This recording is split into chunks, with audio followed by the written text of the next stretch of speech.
Bismillahirrahmanirrahim. Assalamualaikum warahmatullahi wabarakatuh. Alhamdulillahi rabbil alamin. Assalatu wassalamu ala asyrafil anbiya'i wal mursalin wa ala alihi wa ashabihi ajma'in wa la hawla wa la quwwata illa billahil alil azim. Allahumma la sahla illa ma ja'altahu sahla wa anta taj'alu hazana iza syi'ta sahla. Rabbi shrah li sadri wa yassir li amri wa hlul 'uqdatam min lisani yafqahu qawli, amma ba'du. Kepada yang terhormat Imam Besar Masjid Wilayah Persekutuan yang saya kasihi, pada segenap asatizah, para alim ulama, para imam, para masyayikh di masjid yang mulia ini, wabil khusus kepada segenap hadirin wal hadirat hafizakumullah, yang sentiasa istiqamah bersama kami di rancangan dan pengajian yakni Serambi Ilmu Online dengan kitab Siyarus Salikin karangan Syekh Abdul Samad Al-Falimbani rahimahullahu taala. Hadirin wal hadirat hafizakumullah, kita berada pada juz 1 kitab Siyarus Salikin pada bab ke-6, iaitu pada menyatakan rahsia haji. Kalau cetakan yang berada di depan saya adalah cetakan Syekh Ahmad Fahmi Zamzam dengan berada pada muka surat 355, tuan-tuan dan puan-puan hadirin wal hadirat hafizakumullah. Jadi pada pertemuan pagi ini kita akan menerangkan iaitu syarat-syarat wajib haji dan syarat-syarat sahnya haji. Bismillahirrahmanirrahim. Qala mu'allifu rahimahullah wa nafa'ana bihi wa bi ulumihi amin. Syarat-syarat wajib haji dan syarat-syarat sahnya haji. Ketahui olehmu bahawasanya bagi haji itu ada 6 martabat. Jadi bagi haji ada 6 martabat. Martabat yang pertama sah mutlak. Jadi yang pertama itu adalah sah mutlak. Maka syarat sahnya itu 2 perkara. Pertama, waktu. Kedua, Islam. Maka sah haji orang yang gila dan haji kanak-kanak dan sah ihram kanak-kanak itu dengan sendirinya jika ia mumayyiz tetapi dengan izin walinya. Dan jika ia tiada mumayyiz atau orang gila, maka hendaklah mengihramkan akan dia itu oleh walinya seperti katanya, iaitu ahramtu anhu al-hajjah, iaitu artinya aku mengihramkan daripadanya dengan haji. Basically saya memakaikan ihram untuk dia haji, ihram haji untuknya. Lebih kurang macam tu. Atau dikatanya ja'altuhu muhriman bil haji, iaitu artinya aku jadikan akan dia ihram dengan haji. Ini. Hadirin wal hadirat hafizakumullah. Maka sah ihramnya sama ada wali itu muhrim atau halal. Maksudnya muhrim itu dalam keadaan ihram atau halal, iaitu dalam keadaan tidak ihram. Dan hendaklah dikerjakan oleh walinya dengan kanak-kanak atau orang yang gila itu segala pekerjaannya haji. Jadi dia kena laksanakanlah segala perbuatan haji itu perlu dilaksanakan. Segala pekerjaan haji itu iaitu dibawanya tawaf dan sa'i. Itu dibawa tawaf dan sa'i dan dihadirkannya ke Arafah dan dibawanya melontar jamrah dan segala pekerjaan haji itu. Jadi semua pekerjaan haji perlu untuk dilaksanakan, perlu untuk dilakukan. Hadirin wal hadirat hafizakumullah. Dan waktu haji itu iaitu bulan Syawal dan bulan Zulqa'dah. Jadi nak mula ihram haji itu kena masuk bulan Syawal atau bulan iaitu Zulqa'dah hingga hari yang ke-9 dan malam ke-10 dahulu daripada terbit fajar daripada bulan Zulhijjah. Itu. Jadi kalau kita pakai ihram, kita masuk haji. Biasanya orang pakai ihram boleh mula dari bulan Syawal tu. Bulan Syawal, Zulqa'dah. Dan kita ingat Zulhijjah tanggal 10 kita dah ni lah. Dah waktu jadi tanggal 9 tu kita dah ni lah. Hari yang ke-9 dan malam ke-10 Zulhijjah. Okey. Ini adalah masalah pakai ihram. Hadirin wal hadirat hafizakumullah. Okey. Maka barang siapa, yang ke-10 dahulu daripada terbit fajar daripada bulan Zulhijjah. Maka barang siapa mengerjakan haji itu di dalam waktu yang lain daripada waktu yang tersebut ini, maka iaitu jadi umrah kerana waktu umrah itu iaitu sekalian tahun melainkan orang yang lagi mengerjakan amal haji yang di Mina, maka iaitu tertegah ia ihram dengan umrah. Iaitu apa?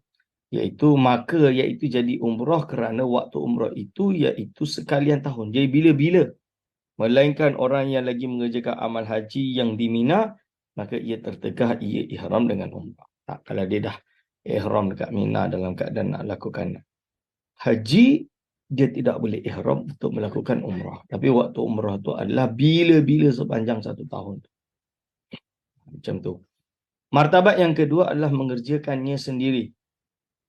Iaitu dia kena kerjakannya sendiri. Maka syarat sahnya itu 3 perkara. Pertama, Islam. Yang kedua, tamyiz. Yang ketiga, dengan izin walinya. Maka tiada sah haji kanak-kanak yang belum balik, melainkan dengan izin walinya atau dengan diihramkan oleh walinya, dan jika tamyiz sekalipun. Nampak ni? Hadir wal hadar abdakum. Jadi tak ada masalah. Kalau kita macam pergi umrah atau pergi haji, kadang ada di kalangan jamaah yang mungkin Alhamdulillah Allah rezekikan dengan rezeki yang lebih, untuk mereka melakukan umrah haji berkali-kali misalnya, itu tak ada masalah, suatu perkara yang baik. Dan di selain itu dia bawa anak-anak dia walaupun yang masih kecil, tak apa, tak ada masalah. Nak melatih anak dia supaya memiliki rasa suka dengan ibadah tersebut, hatta walau dia belum balik. Saya umrah pertama saya belum balik, tapi saya dah tamyiz lah. Tapi saya belum balik. So bila saya belum balik tu, dah jenam lah waktu itu. Saya ingat lagi saya pergi. Tapi tujuan saya dihantar pergi umrah supaya hati terbuka. Ini untuk menuntut ilmu, agama dan lain-lain. Jadi kita ada banyak agensi ataupun banyak travel agent yang melakukan umrah dan haji, yang bisnes dalam hal ini ada license, yang dah license ni. So kita patut ambil manfaat untuk pergi kalau yang ada rezeki lebih lah. Untuk pergi dan buat haji, buat umrah, sebanyak-banyaknya lagi bagus. Lagi banyak, lagi bagus. Ni. Yalah, kalau dah banyak sangat harta kan lagi banyak, lagi bagus. Itu maksud dia, hadir wal hadirat, hafizakumullah. Okey, martabat yang ketiga, haji nazar. Haji nazar ni,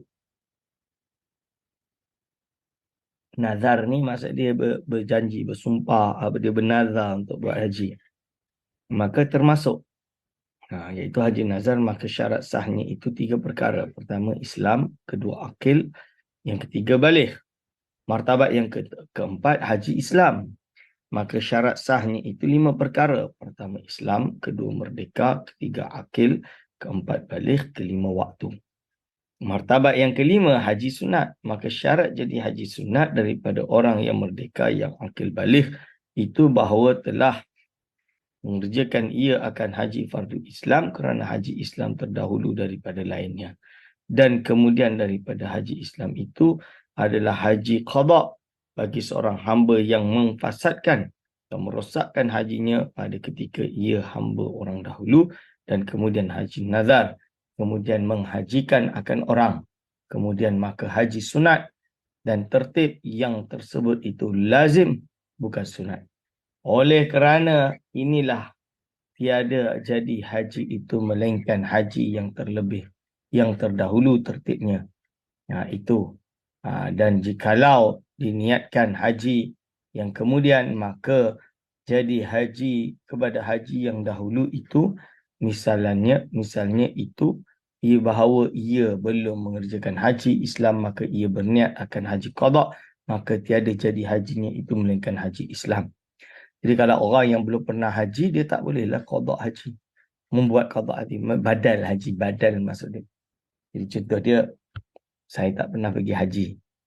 Tiba-tiba ada orang nak sponsor, nak bayar, nak tolong kita hajikan untuk fulan, bin fulan. Itu tak dikira. Tak dikira. Sebab apa? Sebab dia belum pernah pergi haji. Kalau dia dah pernah pergi haji, dia buat tu baru boleh. Sebab tu kadang yang kita masalah ni, iaitu kita yang ada dekat Malaysia banyak bayar haji badal, kadang 3,000, 4,000, 6,000 dah dapat haji badal, dapat sertifikat.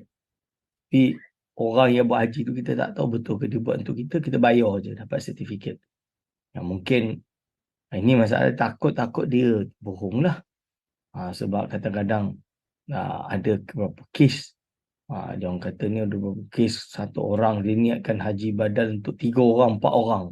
Seorang bayar 5,000, 5,000 kali 4 dah 20,000 masuk poket. Tak boleh. 3 tu tak sah, hanya jadi 1 je. Ni. Itu kena hati-hati. Sebab tu kena pastikan orang, kena pastikan tu betul. Sabit. Andiri wal hadra afizakumullah.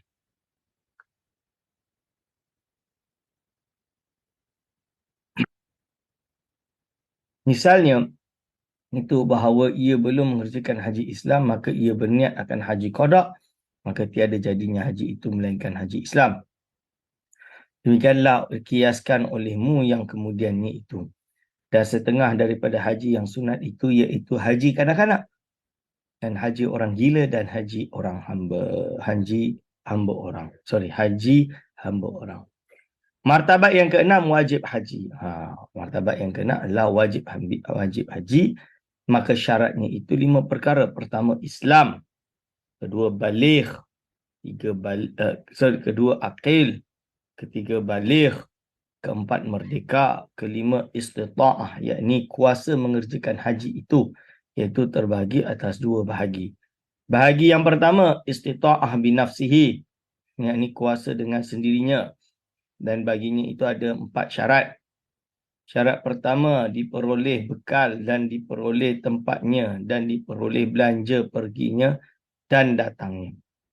Itu syarat yang pertama, diperoleh bekal dan diperoleh tempatnya dan diperoleh belanja perginya dan datangnya. Tahap wa iyaban. Ini diperoleh bekal dan diperoleh tempatnya.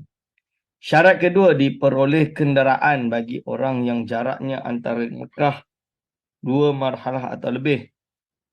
Dan disyaratkan keadaan bekal dan belanja dan kenderaan itu lebih daripada membayar akan hutangnya dan lebih daripada belanja orang yang wajib atasnya nafkahnya pada masa perginya dan datangnya.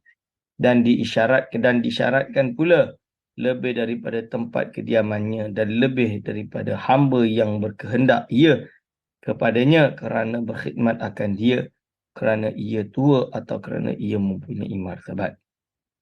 Iaitu apa? Ini.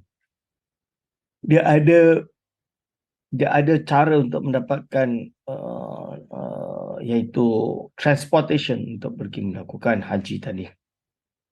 Syarat ketiga, aman jalan daripada sesuatu yang ditakuti atas dirinya dan atas hartanya, sama ada jalan itu daratan atau lautan, jika ghalib sejahteranya. Jadi dia kena selamat. Dan diisyaratkan pula di dalam jalan itu diperoleh air dan bekal pada tempat yang beradat menanggung akan dia. Macam dia boleh jalan, tapi jalan tu tambah teruk, tak ada air, tak ada apa, tak boleh lah, tak wajib lah. Beradat menanggung akan dia, dan lagi dengan harga yang sepatutnya pada masa itu dan tempat itu. Dan diisyaratkan pula pada perempuan bahawa keluar ia dengan suaminya, jadi dia kena safar dengan mahram atau dengan mahramnya atau sertanya itu 3 orang perempuan yang kepercayaan. Dan syarat wajib ini hanya pada haji perempuan. Ini berlaku hanya pada haji perempuan. Adapun harus, maka iaitu harus keluar perempuan kerana haji fardu Islam dengan satu perempuan yang dipercayai. Jadi dia pergi dengan satu lagi perempuan dipercayai, dan demikian lagi harus ia keluar dengan sendirinya jika ia aman akan dirinya daripada kejahatan kerana mengerjakan haji fardu Islam. Kerana haji fardu, dia boleh safar sendiri dengan syarat dia aman dan dia yakin dia aman dan tak ada masalah, dan ia adalah fardu yang haji yang fardu, maaf. Maka dalam hal kes ini bolehlah. Ada keluar perempuan kerana bukan mengerjakan fardu, seperti ia keluar kerana ziarah atau kerana haji yang sunat atau kerana berniaga, maka iaitu haram jika tiada sertanya suaminya. atau mahramnya, dan jikalau sertanya banyak perempuan sekalipun. Ini. Cara keempat, bahawa kuasa ia atas kenderaan. Jadi kuasa ia atas kenderaan dengan tiada masyakoh. Yang sangat sama ada di atas kenderaan syubriyah. Itu kenderaan syubriyah.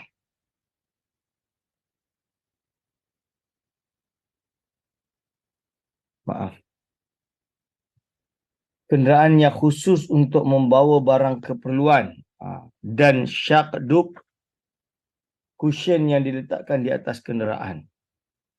Kuasa ia kenderaan dengan tiada masyakoh yang sangat sama ada di atas kenderaan syubriyah atau syakuk atau lainnya sekira-kira dapat tetap ia di atasnya dengan tiada masyakoh. Jadi jangan boleh pergi dengan kenderaan ni tapi kenderaan ni tak selesa.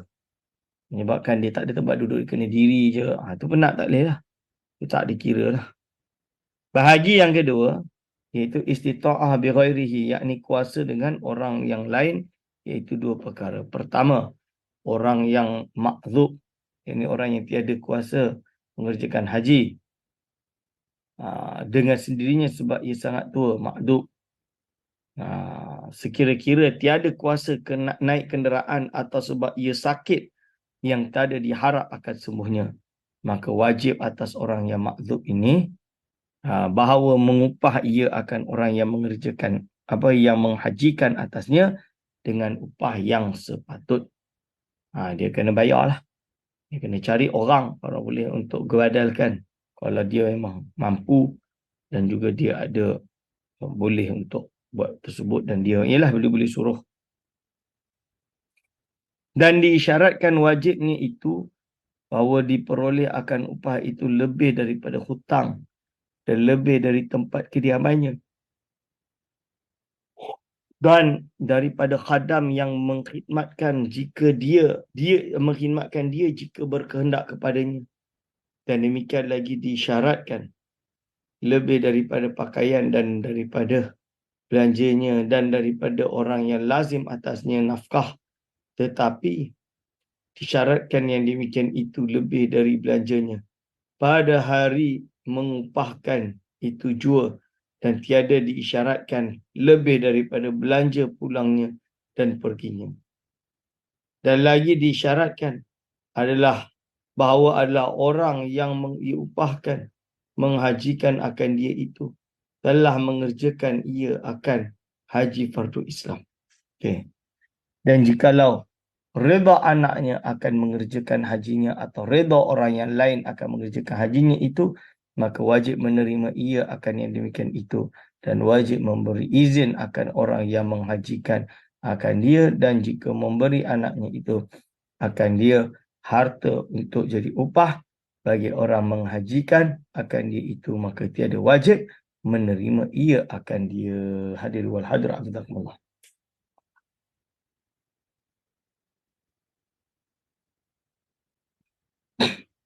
Kedua, orang mati padahal wajib atasnya itu haji pada ketika hidupnya itu, maka wajib atas warisnya atau wasinya, orang yang menerima wasiat daripadanya atau hakim, mengupahkan orang yang menghajikan mayat yang lazim atasnya itu haji padahal ia meninggalkan harta. Padahal ia meninggalkan harta. Okay. Lalu dan jika tiada meninggalkan harta, maka sunat bagi warisnya itu mengupahkan orang yang menghajikannya itu atau warisnya itu menghajikan mayat itu dengan sendirinya. Dan harus bagi orang yang halat, iaitu ajnabi, asing, bukan dari kalangan keluarga, menghajikan mayat itu, dan jikalau dengan tiada izin waris mayat sekalipun. Tak diizin pun boleh. Dan demikian lagi harus bagi waris dan orang yang halat mengupahkan orang yang menghajikan akan mayat yang tiada lazim atasnya haji pada ketika hidupnya atas kaul yang muktamad, kerana hajat hajinya itu akan fardu Islam, dan jikalau tiada ia berwasiat sekalipun sama ada baginya tarikah iaitu harta tirkah, harta pusaka atau tiada. Demikianlah disebutkan oleh Syekh Ibnu Hajar rahimahullah ta'ala. So apa? Al-Imam Ibnu Hajar rahimahullah ta'ala, dia ada mensyarahkan kitab Al-Idah Manasik Haji Imam An-Nawawi. Jadi Imam Nawawi dia ada kitab haji khusus. Jadi Imam Nawawi ni dia ada satu kitab haji khusus, nama dia Idah, Al-Idah fi Manasikil Haji wal Umrah. Ini. Lalu disyarahkan oleh Al-Imam Ibn Hajar Al-Haytami. Nama dia adalah Syarhul Idah, Commentary of Idah. Sebab tu ulama dulu sekarang dah kitab manasik-manasik ni. Jadi boleh rujuk dalam kitab tersebut. Hadirul Hadir Abdullah. Jangan pula kata buat apa nak ikut ulama, kita ikut Rasul, Quran dan Sunnah mesti maksum, takkan salah. Ikut ulama akan salah. Ya memang betul. Cuma nak tanyalah, Imam Syafi'i itu tak ikut Rasul ke? Ibnu Hajar ni tak ikut Rasul ke? Ni. Ke koma seorang je yang pandai ikut Rasul, yang lain sesat ke? Itu je. Kan? Berapa banyak kita dah baca kitab dengan dibandingkan dia orang. Hadirul Hadrah Jazakumullah. Segala rukun haji dan segala wajibnya dan segala yang diharamkan di dalamnya itu. Jadi sekarang nak bahas tentang segala rukun haji dan segala wajibnya dan segala yang diharamkan di dalamnya itu. Adapun rukun haji itu maka iaitu 6 perkara. Pertama, ihram. Yang pertama adalah kena ihram, iaitu berniat masuk dalam haji. Seperti dikatanya dengan lidahnya dan diniatkan di dalam hatinya, nawaitul hajja wa ahramtu bihi lillahi ta'ala. Iaitu apa? Ihram. Pakai ihram ni diniat dalam hati dan dilidahkannya. Iaitu dia disebutkan dalam hati dan juga disebutkan. Yang talaffuz bin niat ini kita dah sebut, bahas panjang. Adalah haji pun sama. Memang dianjurkan. Nawaitul hajja wa ahramtu bihi lillahi ta'ala. Artinya, sahaja aku masuk mengerjakan haji dan ihramlah aku dengan dia kerana Allah Ta'ala.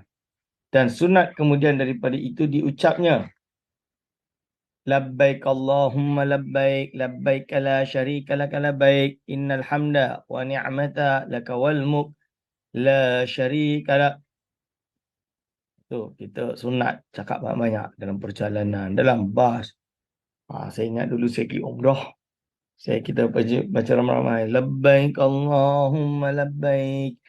Labbaik la syarika laka labbaik. Innal hamda wa ni'mata laka wal mulk la syarika lak.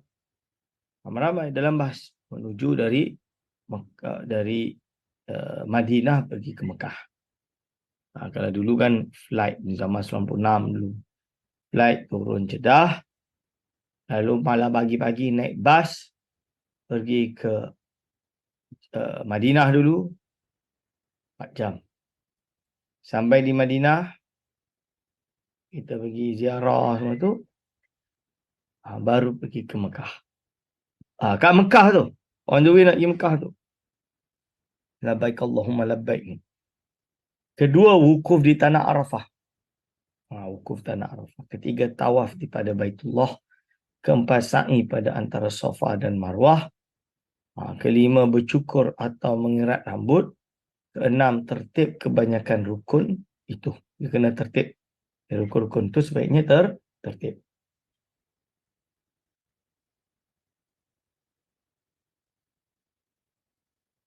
Okey. Dan rukun umrah itu iaitu 5 perkara. Rukun umrah itu ada 5 perkara. Pertama, ihram, iaitu berniat masuk di dalam ihram umrah. Seperti dikatanya dengan lidahnya dan diniatkan di dalam hatinya. Nawaitul umrata wa ahramtu biha lillahi ta'ala. Artinya, sahaja aku mengerjakan umrah dan ihramlah aku dengan dia kerana Allah Ta'ala. Ini. Nawaitul umrata wa ahramtu biha lillahi ta'ala. Kedua, tawaf pada Baitullah.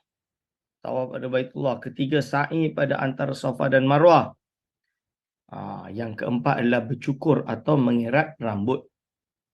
Cukur. Otak. Kelima, tertib.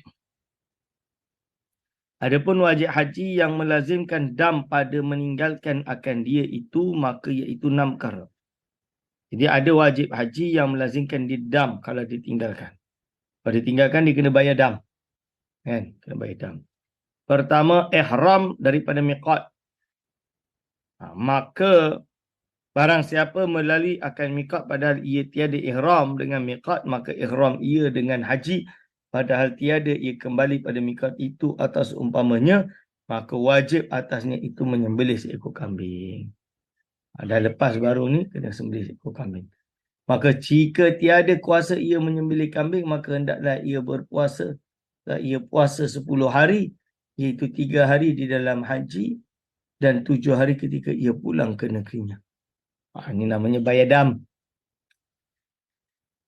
Kedua, melontar jamrah. Yang 3.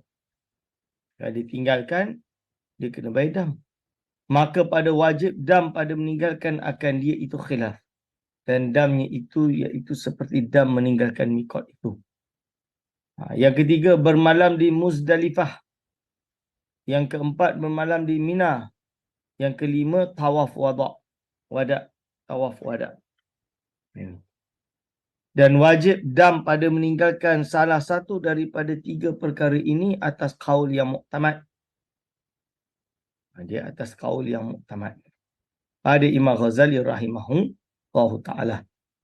Dan setengah fuqaha.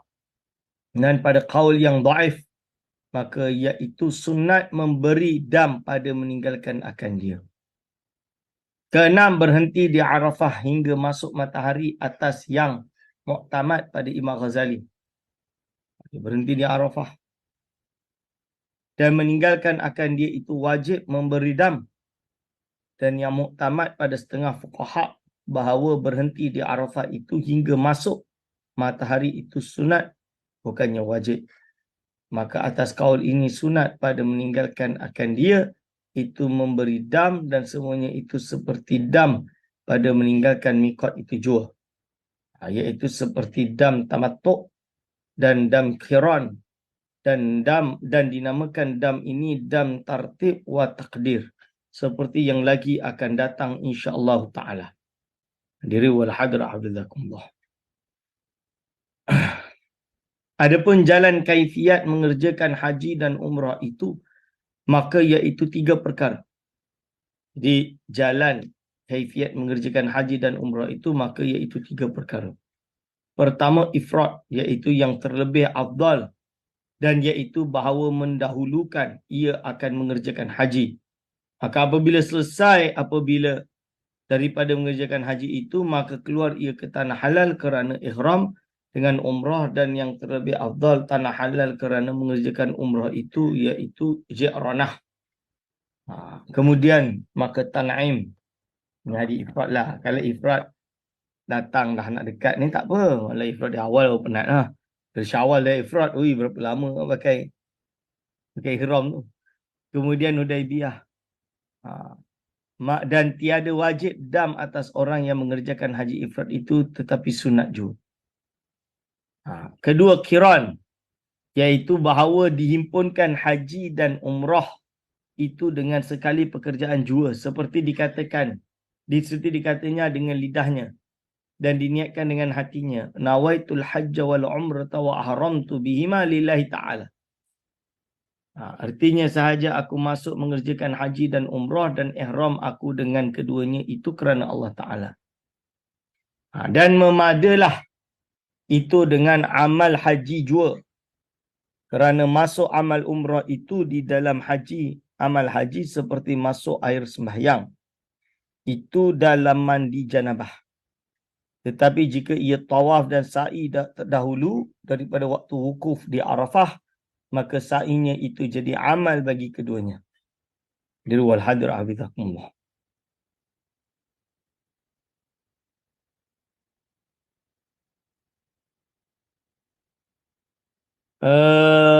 Jadi amal bagi keduanya itu. Adapun tawaf itu, maka tiada jadi akan amal haji, kerana syarat tawaf yang fardu pada haji itu ialah bahawa jatuh ia kemudian daripada wukuf di Arafah. Maka tak kala ia selesai daripada wukuf, maka hendaklah ia mengulangi tawafnya itu supaya jadi tawaf fardu. Dia ulang tawaf dia. Itu menjadi tawaf yang fardu. Adapun sa'i itu tiada diulangi. Sa'i itu tiada diulangi. Dan wajib atas orang yang qiran itu dam, seperti dam meninggalkan miqat dahulu. Tapi jika ia orang yang duduk bermastautin di Mekah, maka iaitu tiada wajib atasnya dam, itu kerana ia tiada meninggalkan miqat. Kerana miqat orang yang di dalam Mekah itu iaitu di dalam negeri Mekah jua. Hadirin wal hadirat. Ketiga, tamattu', iaitu bahawa ihram ia dengan umrah daripada miqat yang dilaluinya itu, maka tawaf ia dan sa'i dan bercukur, maka jadilah ia halal hingga waktu orang hendak pergi haji, maka ihram ia dengan haji. Ini haji tamattu'. Hadirin wal hadirat. Dan syarat atas orang yang haji tamattu' itu dam dengan 4 syarat. Di syarat orang yang haji tamattu' itu ada dam dengan 4 syarat. Pertama, bahawa bukan ia daripada orang yang hadir di dalam Masjidil Haram. Jadi dia bukan ia daripada orang yang hadir dalam Masjidil Haram. Maksud orang yang hadir dalam Masjidil Haram itu iaitu orang yang adalah kediamannya itu di dalam tempat yang kurang daripada 2 marhalah dari tanah haram. Yani segala orang yang bermastautin di dalam tempat ini sama ada di dalam Mekah atau di luar Mekah, sama ada di dalam tanah haram atau di luar tanah haram, iaitu dinamakan orang itu hadir di dalam Masjidil Haram. Ini. Ada pun orang yang di luar tempat ini, maka iaitu bukan orang yang hadir di dalam Masjidil Haram, maka ia mengerjakan haji tamattu', maka wajib di atasnya dam. Hadir wal hadra. Kedua, bahawa jatuh umrahnya itu di dalam bulan haji. Umrahnya itu iaitu jatuh pada bulan haji. Ya, bulan haji yang disebutlah Syawal tadi, Zulqa'dah, Zulhijjah awal.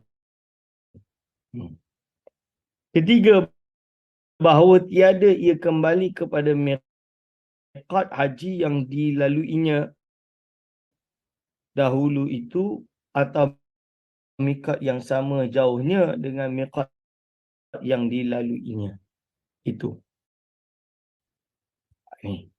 Keempat, bahawa adalah hajinya dan umrahnya itu daripada orang yang satu. Maka apabila diperolehi pada orang yang haji tamattu' itu akan segala syarat ini, maka lazim akan dia itu memberi dam, iaitu 1 kambing biri-biri yang memadai akan korban, iaitu yang umurnya setahun masuk kepada 2 tahun, atau kambing betul umurnya 2 tahun masuk kepada 3 tahun. Maka jika tiada kuasa ia menyembelih dam, maka dam itu, maka puasa ia 10 hari, yang 3 hari dipuasakan di dalam haji dahulu daripada hari nahar, iaitu dahulu daripada hari raya haji, sama ada berturut-turut atau bercerai-cerai. Dari wal hadra abdakumullah. Maka kaifiat puasanya itu bahawa hendaklah ia lebih dahulu ihram dengan haji, kemudian iaitu diniatkan puasa tiap-tiap malam daripada yang 3 hari itu. Dan sunat dipuasakan yang 3 hari itu dahulu daripada hari Arafah, kerana sunat pada hari Arafah itu berbuka. Jadi sunat pada hari Arafah itu berbuka. Dan hendaklah dipuasakannya di kalau orang yang di luar Mekah sunat puasalah hari Arafah.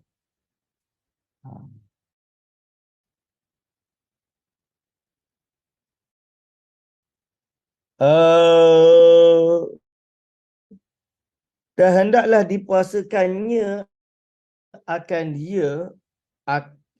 yang 7 hari yang tinggal itu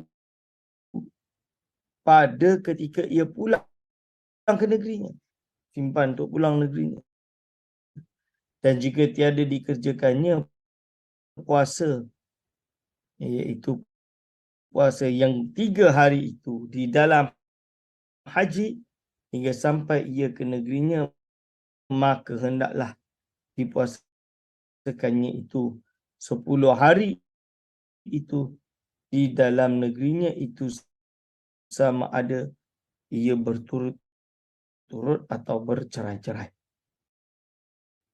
Demikianlah kata Al-Imam Al-Ghazali rahimahullahu ta'ala, bersalahan di dalam matan minhaj. Ini yukhalif, berbeza pendapat dengan matan minhaj dan lainnya. Lalu disebutkan atau dijelaskan oleh Al-Imam Syekh Abdul Samad Al-Falimbani, dan yang terlebih afdal haji itu iaitu haji ifrad. Paling afdal haji ifrad, kemudian haji tamatuk, kemudian haji qiran. Tapi zaman sekarang nak haji ifrad tu macam susah ya. Haji ifrad tu kan agak berat dan agak susah melihat situasi dan kondisi yang ada pada hari ini. Hadirin wa hadirat abidakumullah. InsyaAllah kita masuk pada minggu hadapan menerangkan tentang itu perkara-perkara yang diharamkan ketika atau berada dalam haji dan umrah. Itu ada 6 perkara. InsyaAllah saya ittifakkan pengajian saya sampai sekarang ini. Segala salah silap saya mohon maaf sebesar-besarnya. Aqulu qawli hadza astaghfirullah li wa lakum. Wassalamualaikum warahmatullahi wabarakatuh.